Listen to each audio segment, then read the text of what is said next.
کیسر و کسریٰ اسلام کے ابتدائی ایام کے تناظر میں عرب و عجم کے عمومی حالات کی داستان ہے۔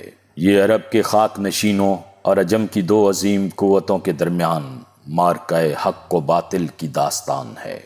تو آئیے سنتے ہیں۔ قسط نمبر 50۔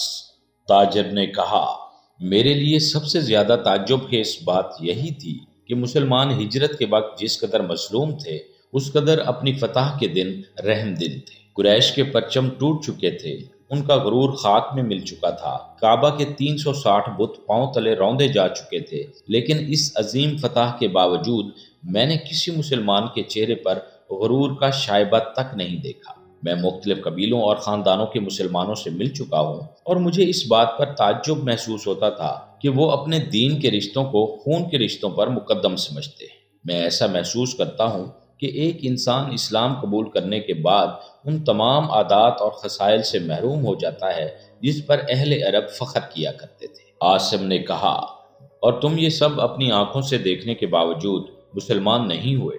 تاجر نے کہا، ابھی میں نے ایک عرب کی زندگی کی راحتوں سے کنارہ کش ہونے کا فیصلہ نہیں کیا۔ ابھی اپنے 2 بھائیوں کا قصاص میرے ذمے ہے اور میں یہ محسوس کرتا ہوں کہ اسلام قبول کرنے کے بعد میرے سینے سے انتقام کی آگ بجھ جائے گی اور اس کے بعد مجھے اپنی زندگی بے معنی محسوس ہوگی۔ عاصم نے کہا، میرے دوست، تم مجھ سے زیادہ بد نصیب۔ میں نے جوانی کے ایام میں اس احساس کے ساتھ اپنا وطن چھوڑا تھا کہ عرب کی پیاسی ریت کسی نیکی کو جنم نہیں دے سکتی، لیکن تم رحمت کے دریا کی طغیانیاں دیکھنے کے بعد بھی پیاسے ہو۔ تاجر نے کچھ سوچ کر جواب دیا، مکہ میں چند دن قیام کے دوران مجھے ایسا محسوس ہوتا تھا کہ میں ایک خواب دیکھ رہا ہوں، لیکن اب میں اکثر یہ سوچتا ہوں کہ میں نے وہاں جو نئی روشنی دیکھی ہے وہ مرتے دم تک میرا تعاقب کرتی رہے گی، اور شاید ایک وقت ایسا بھی آئے گا جب میں اپنے سارے تعصبات کے باوجود اس دین کی صداقت پر ایمان لانے پر مجبور ہو جاؤں گا جس نے مجھ سے کہیں زیادہ ضدی انسانوں کی کایا پلٹ دی ہے۔ مجھے اس بات کا اعتراف ہے کہ اپنی ضد اور غرور کے معاملہ میں یمن کا کوئی قبیلہ قریش کی ہمسری کا دعویٰ نہیں کر سکتا۔ میں یہ بھی محسوس کرتا ہوں کہ اہل عرب نے کئی برس جس دین کے راستے میں مزاحمت کی ہے وہ بڑی تیزی کے ساتھ عجم کی وسعتوں پر چھا جائے گا۔ عاصم مسکرایا، تم اسلام قبول کیے بغیر اسلام کی تبلیغ کر رہے ہو۔ تاجر نے جواب دیا، میں صرف اپنے احساس مرعوبیت کی ترجمانی کر رہا ہوں، اور آج اگر تم عرب کے کسی یہودی سے بات کرو تو وہ تمہیں مجھ سے کہیں زیادہ مرعوب نظر آئے گا۔ عاصم کچھ دیر بے خیالی کے عالم میں چھت کی طرف دیکھتا رہا۔ بالآخر اس نے کہا، کاش میں وہاں جا سکتا، کاش میں اسے دیکھ سکتا۔ پھر وہ تاجر کی طرف متوجہ ہوا، آپ میرے مہمان ہیں اور جب تک آپ دمشق میں ہیں اس گھر کو اپنا گھر سمجھیے۔ تاجر نے جواب دیا، نہیں، میں کل یروشلم کے راستے واپس جا رہا ہوں اور اس وقت میرے ساتھی سرائے میں میرا انتظار کر رہے ہیں۔ تھوڑی دیر بعد عاصم اسے اپنے دروازے سے باہر رخصت کرتے ہوئے یہ کہہ رہا تھا، مجھے افسوس ہے کہ آپ میرے پاس نہیں ٹھہر سکے۔ اب میں آپ کو ایک بار پھر یہ نصیحت کرنا چاہتا ہوں کہ یہاں مسلمانوں کا ذکر کرنے میں احتیاط سے کام لیں۔ ایران کو شکست دینے کے بعد کوئی شامی یا رومی یہ سننا پسند نہیں کرتا کہ اہل عرب ان کے لیے کسی خطرے کا باعث ہو سکتے ہیں۔ تاجر نے جواب دیا، میں آپ کی نصیحت پر عمل کروں گا۔ آج مجھ سے جو حماقت ہوئی ہے اس کی وجہ صرف یہ تھی کہ بازار میں ایک غسانی مسلمانوں کے متعلق اپنی ذاتی معلومات بیان کر رہا تھا اور 2 یہودی اس کی ہاں میں ہاں ملا رہے تھے۔ چونکہ میری معلومات ان سب سے زیادہ تھیں اس لیے میں خاموش نہ رہ سکا۔ اس واقعے سے چند دن بعد دمشق میں یہ خبر گرم تھی کہ مسلمانوں کے خلاف غسانیوں کے حوصلے بلند رکھنے کے لیے شام کی سرحدی چوکیوں پر رومی سپاہیوں کی تعداد میں اضافہ کیا جا رہا ہے اور قسطنطنیہ سے ہرقل کی تازہ افواج شام کے ساحل پر اتر رہی ہیں۔ اس کے ساتھ ہی یہ بات مشہور ہونے لگی کہ عنقریب غسانی اور رومی افواج عرب پر حملہ کر کے مسلمانوں کو کچل ڈالیں گی۔ عاصم کے لیے یہ فیصلہ کرنا مشکل تھا کہ اگر اہل شام نے عرب پر یلغار کر دی تو اس کا طرز عمل کیا ہوگا۔ جب وہ اپنے مستقبل کے متعلق سوچتا تو اس کے دل میں بار بار یہ خیال آتا کہ اب شام کے سوا میرا اور کوئی وطن نہیں، اس لیے اسے ہر اندرونی اور بیرونی خطرے سے محفوظ رہنا چاہیے۔ لیکن جب وہ اپنی ذات سے بالا تر ہو کر اس مسئلے پر غور کرتا تو وہ یہ محسوس کرتا کہ اسلام کے علم برداروں کی شکست کے ساتھ عرب ایک بار پھر اپنے ماضی کی ظلمتوں کے آغوش میں چھپ جائے گا۔ وہ یہ بھی محسوس کرتا تھا کہ جس دن کی قوت نے عربوں کو ایک جھنڈے تلے جمع کر دیا ہے، اس کے کمزور ہوتے ہی عرب کے قبائل پھر ایک بار اندرونی خلفشار کا شکار ہو جائیں گے۔ چنانچہ کبھی کبھی اس کے دل سے غیر شعوری طور پر یہ دعا نکل جاتی تھی کہ کاش شام اور روم کی افواج عربوں کے خلاف پیش قدمی کا ارادہ ترک کر دیں۔ ایک شام عاصم اور فسطینہ پائیں باغ میں بیٹھے ہوئے تھے اور ننھا یونس پاس ہی ایک چھوٹی سی کمان کے ساتھ تیر اندازی کی مشق کر رہا تھا۔ ایک نوکر بھاگتا ہوا عاصم کے قریب پہنچا اور اس نے ایک خط پیش کرتے ہوئے کہا، جناب، یروشلم سے کلاڈیوس کا ایلچی یہ خط لایا ہے۔ عاصم نے خط کھول کر فسطینہ کو پیش کر دیا اور اس نے کچھ کہے بغیر پڑھنا شروع کر دیا۔ کلاڈیوس نے لکھا تھا، میرے دوست، مسلمانوں کے عزائم کے متعلق ہمیں جو تازہ اطلاع ملی ہے وہ یہ ہے کہ ان کا نبی صلی اللہ علیہ وسلم 30,000 لشکر کے ساتھ تبوک پہنچ چکا ہے۔ یہ پیش قدمی اس قدر غیر متوقع تھی کہ ہم غسانیوں کی مدد کے لیے کوئی لشکر نہیں بھیج سکے۔ اس لشکر میں 10,000 سوار ہیں اور ہمیں معلوم ہوا ہے کہ ایلا کے سردار نے مسلمانوں کی قوت سے مرعوب ہو کر جزیہ دینا منظور کر لیا ہے۔ مسلمانوں نے تبوک میں پڑاؤ ڈال دیا ہے اور قرائن سے یہی معلوم ہوتا ہے کہ شاید وہ تبوک سے آگے بڑھنے کی کوشش نہ کرے، لیکن ہمارے جاسوسوں نے یہ اطلاع دی ہے کہ مسلمانوں کی فوج کا ایک جری سالار چند دستوں کے ساتھ تبوک سے آگے نکل گیا ہے۔ یہ معلوم نہیں ہو سکا کہ اس کی منزل مقصود کیا ہے، تاہم مجھے یقین ہے کہ جو فوج تبوک سے آگے بڑھے گی اس کا ہر قدم تباہی کی طرف ہوگا۔ بہرحال ان کی جسارت قابل داد ہے، اور اگر میں تمہاری طرح عرب کا باشندہ ہوتا تو میرے دل میں یہ جاننے کی خواہش پیدا ہوتی کہ مسلمانوں کے لشکر نے کس امید پر شام کا رخ کیا ہے اور اس کی کامیابیوں کے امکانات کیا ہیں۔ اگر عرب سے تمہاری دلچسپی یکسر ختم نہیں ہو گئی تو میری یہ خواہش ہے کہ تم تبوک سے ہو آؤ۔ ہمارے پاس جاسوسوں کی کمی نہیں، وہ ہمیں ہر آن خبردار رکھتے ہیں، لیکن ان کے پاس اس بات کا کوئی تسلی بخش جواب نہیں کہ عربوں کی اس جرأت کی وجہ کیا ہے۔ اگر مسلمانوں کا لشکر تبوک سے واپس چلا گیا تو میری خواہش ہوگی کہ تم یثرب سے ہو آؤ اور ہمیں وہاں کے پورے حالات کی اطلاع دو۔ ممکن ہے کہ شام میں ہماری طاقت کے متعلق مسلمانوں کو تمہاری شہادت پر یقین آ جائے اور وہ ایک ایسی جنگ کی ابتدا نہ کریں جس کا نتیجہ ان کے لیے تباہی کے سوا کچھ نہیں ہو سکتا۔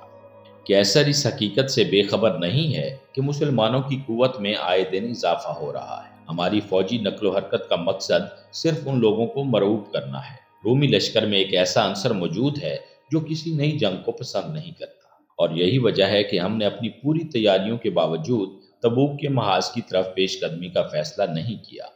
لیکن اس کا یہ مطلب نہیں کہ ہم عرب کے حالات سے غافل رہ سکتے ہیں۔ اگر تبوک میں جنگ چھڑ گئی تو مجھے جس قدر اپنی فتح کا یقین ہے اسی قدر اس بات کا یقین ہے کہ عربوں کو پسپا کرنے کے بعد ہم صحرا کے آخری کونے تک ان کا پیچھا کریں گے، اور کیسر صرف اپنے ان مشیروں کی بات سنے گا جو لڑائی کو ایک کھیل سمجھتے ہیں۔ ممکن ہے کہ اب بھی میرا خط پہنچنے سے 2-4 دن بعد تمہیں یہ اطلاع مل جائے کہ جنگ شروع ہو چکی ہے اور ہم نے پہلے مارکے میں ہی مسلمانوں کو میلوں پیچھے دھکیل دیا ہے۔ اس صورت میں بھی مسلمانوں کے لیے ایک ایسے حقیقت پسند آدمی کے مشورے سود مند ہوں گے جو انہیں یہ سمجھا سکے کہ روم اور عرب کے جنگی وسائل کے درمیان کتنا فرق ہے، اور میرے خیال میں اس خدمت کے لیے کوئی اور تم سے بہتر نہیں ہو سکتا۔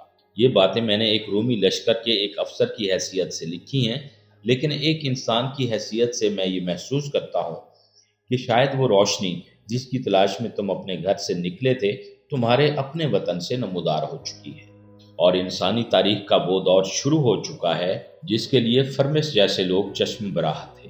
میرے نزدیک اس صورت میں بھی تمہارا وہاں جانا ضروری ہے، اور یہ اس لیے ضروری ہے کہ میں عرب کے انقلاب کے متعلق تم سے زیادہ کسی اور کی گواہی پر یقین نہیں کر سکتا۔ تمہارے لیے تبوک میں مسلمانوں کے پڑاؤ تک رسائی حاصل کرنا مشکل نہیں ہوگا۔ تم چند دن ان کے ساتھ رہ کر یہ معلوم کر سکو گے کہ قدرت کا وہ کون سا معجزہ ہے جس کی بدولت عربوں کے دل سے روما کی عظیم سلطنت کا رعب اٹھ گیا ہے۔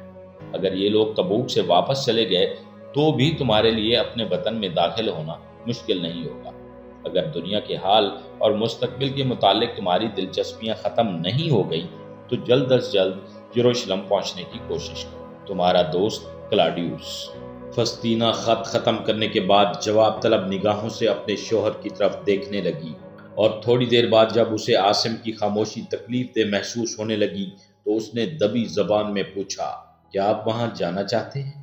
مجھے معلوم نہیں، عاصم نے جواب دیا۔ فسطینہ بولی، لیکن مجھے معلوم ہے، اور اس کے مغموم چہرے پر ایک مسکراہٹ پھیلنے لگی۔ تمہیں کیا معلوم ہے؟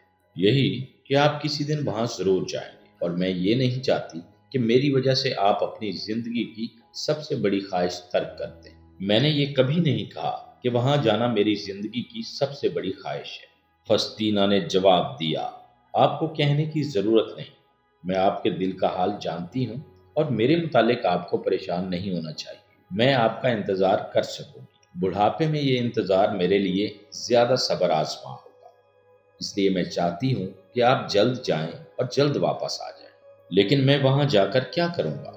مجھے معلوم نہیں، میں صرف یہ جانتی ہوں کہ کسی دن آپ اچانک وہاں جانے کا فیصلہ کریں گے اور میری التجائیں آپ کا راستہ نہیں روک سکیں گی، لیکن میں آپ سے وعدہ کرتی ہوں کہ میں اپنی محبت کو آپ کے پاؤں کی زنجیر نہیں بننے دوں۔ میں زندگی کے سفر میں آپ کی رفیق ہوں، لیکن اس سفر کی منازل متعین کرنا آپ کا کام ہے۔ عاصم نے پیار سے فسطینہ کی ٹھوڑی پکڑ کر اسے اپنی طرف متوجہ کرتے ہوئے کہا، لیکن اس وقت میری منزل میری نگاہوں کے سامنے ہے، اور اس وقت میری زندگی کی سب سے بڑی خواہش یہی ہے کہ میں ان خوبصورت آنکھوں کی گہرائیوں میں گم ہو جاؤں اور کسی اور طرف نہ دیکھوں۔ فسطینہ نے ہنستے ہوئے جواب دیا، اور میری آنکھوں کی گہرائیوں میں بھی شاید آپ وہ صحرا اور نخلستان دیکھ سکیں جو آپ کو ساری دنیا سے زیادہ عزیز ہے۔ عاصم نے جواب دیا، میں ان صحراؤں اور نخلستانوں کو ہمیشہ کے لیے چھوڑ چکا ہوں۔ اب اگر میں وہاں گیا بھی تو مجھے وہاں ماضی کی تلخ یادوں کے سوا کیا حاصل ہو سکتا ہے؟ آپ نے جو وطن چھوڑا تھا وہ اب درندوں کی شکارگاہ نہیں بلکہ انسانیت کی بلند ترین امیدوں کا مرکز بن چکا ہے۔ کلاڈیوس کے اس خط کے بعد میں یہ محسوس کرتی ہوں کہ جس زمین کے کانٹوں سے آپ کے پاؤں زخمی ہوئے تھے وہاں پھولوں کی مسکراہٹیں آپ کا انتظار کر رہی ہیں۔ جب آپ وہاں سے ہو کر واپس آئیں گے تو میں آپ کے منہ سے صرف یہ سننا پسند کروں گی کہ آپ نے کوئی ایسی جگہ تلاش کر لی ہے جہاں شہنشاہوں کی قبائیں محکوموں کے خون سے داغدار نہیں ہوتی، جہاں ایک انسان کے ہاتھ دوسرے انسان کی شاہراہ تک نہیں پہنچتے، اور جہاں ہمارے بیٹے کا مستقبل شام سے زیادہ محفوظ ہے۔ میں آپ کے لیے یہ سفر اس لیے بھی ضروری سمجھتی ہوں کہ اگر عرب کے نبی صلی اللہ علیہ وسلم اور اس پر ایمان لانے والوں کو قریب سے دیکھ کر آپ کی توقعات پوری نہ ہوئیں تو ہم اپنی زندگی کے باقی دن نسبتاً اطمینان سے گزار سکیں گے، اور مستقبل کے متعلق موہوم امیدیں آپ کو پریشان نہیں کریں گی۔ عاصم، رات کی تاریکی صرف ان مسافروں کے لیے صبر آزما ہو سکتی ہے جنہیں طلوع سحر کی امید ہو۔ مجھے یقین ہے کہ اگر عرب کا انقلاب آپ کو نئی روشنی دکھانے سے قاصر رہا تو ہمارے لیے زندگی کی ان راحتوں پر کنات کر لینا مشکل نہیں ہوگا جو ہمیں اس گھر کی چار دیواری کے اندر میسر ہے۔ پھر میں صبح شام آپ کی مغموم نگاہوں کو خلا میں بھٹکتے ہوئے نہیں دیکھوں گی۔ پھر مجھے رات کے پچھلے پہر اس بات کا احساس پریشان نہیں کرے گا کہ میرا شوہر آرام کی نیند سونے کی بجائے کرب کی حالت میں کمرے سے باہر ٹہل رہا ہے۔ عاصم نے کہا، فسطینہ، تم زندگی کا سب سے بڑا انعام، اور اگر تم نے کبھی میری نگاہوں کو فضا میں بھٹکتے یا مجھے رات کے پچھلے پہر بے چین اور مضطرب دیکھا ہے تو اس کی وجہ صرف یہ ہے کہ میں اس دنیا کو تمہارے لیے زیادہ مکمل، زیادہ پرامن اور زیادہ خوشحال دیکھنا چاہتا ہوں۔ میں نے ماضی میں بے گناہوں کے خون کی ندیاں دیکھی ہیں، میں نے مظلوموں کے آنسوؤں کو خاک میں جذب ہوتے دیکھا ہے، میں نے بے بسوں کی چیخوں کے جواب میں ظالموں کے کہے سنے ہیں، میں نے غلاموں کی ہڈیوں پر حکمرانوں کو اپنے عشرت قدے تعمیر کرتے دیکھا ہے، میں نے محبت کے پھولوں کو نفرت اور غرور کے جہنم کا ایندھن بنتے دیکھا ہے، اور میری زندگی میں ایک وقت ایسا بھی تھا جب میں سب کچھ برداشت کر سکتا تھا، لیکن یونس کی دنیا کو میں اپنی دنیا سے مختلف دیکھنا چاہتا ہوں۔ کاش میں یونس کے لیے ایسی دنیا تلاش کر سکوں جہاں ایک بے بس، کمزور اور مظلوم کے آنسوؤں سے پوری انسانیت کا ضمیر لرز اٹھے، جہاں ناداروں کی زبان فریاد کے لیے نہیں بلکہ تشکر کے لیے کھلتی ہو۔ کاش عرب میں ایسی دنیا تعمیر ہو رہی ہو۔ فسطینہ نے اچانک سوال کیا، آپ کب جانا چاہتے ہیں؟ عاصم نے جواب دیا، ابھی میں نے جانے کے متعلق کوئی فیصلہ نہیں کیا، لیکن اگر تم خوشی سے اجازت دے رہی ہو تو میں تمہارا شکر گزار۔ اگلی صبح عاصم گھوڑے پر سوار ہو کر سیر کے لیے نکلا، لیکن جلد ہی واپس آ گیا۔ فسطینہ نے اسے دیکھتے ہی پوچھا، آپ اتنی جلدی واپس کیوں آ گئے؟ عاصم نے جواب دیا، میں نے گھر سے نکلتے ہی ایک ناقابل یقین خبر سنی ہے۔ معزز سامعین، ہماری حوصلہ افزائی کے لیے ہمارے چینل کو سبسکرائب کیجیے اور اس ناول کی آئندہ اقساط کے لیے بیل آئیکن پر کلک کرنا مت بھولیے۔ شکریہ۔